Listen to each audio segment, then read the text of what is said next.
School has been out for nearly 3 months, and students would normally be back in school by now. However, the COVID-19 pandemic has pushed that to possibly over a 5-month closure.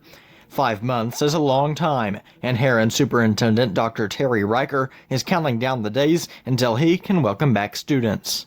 So we're going to have to come up with a plan this summer once we get the guidance on what we can and should do and what's required of us and what's recommended of us. And we're also going to have to start thinking outside the box because we have a lot of, I don't say a lot of students, but we have students in every one of our buildings that have immune deficiency problems, and the parents may feel uneasy about sending their kids back to school even if we do have in-person schooling. So we're going to have to provide education for those students, and that will probably be done remotely. So even if we're back, we say all kids can come back, we'll still have a certain percentage of kids that we'll have to provide for their education away from school. So we're going to have to do a combination of regular education and remote learning.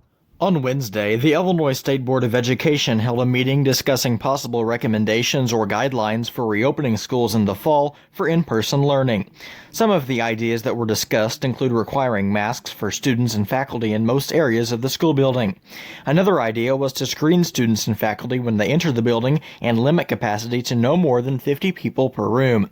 Superintendent Riker says, although it is a waiting game right now until official guidelines or recommendations are released, he believes that there are safe ways to go about reopening schools. So that's going to be a large portion of the first part of the year is getting the kids used to school. And school that's going to be a little bit different from what they're used to in the past. Wearing face masks or shields is going to be different.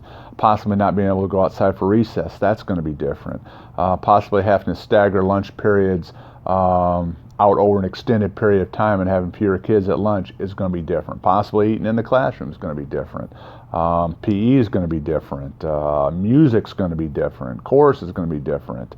So it's not like starting totally new, but the way education is going to be is going to look totally different from what it has in the past. Marion Superintendent Dr. Keith Oates says that the school district is in contact with ISBE, and he believes that in-person learning will be able to begin by August. Currently, as you've read, and most of us have read, the Phase 4 plan where 50 or less and schools open with precautions is conflicting, obviously.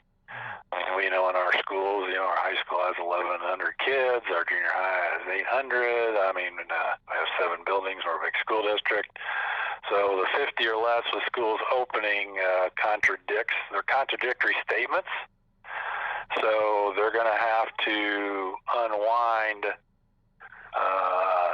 schools separately from what that means, because they obviously contradict each other.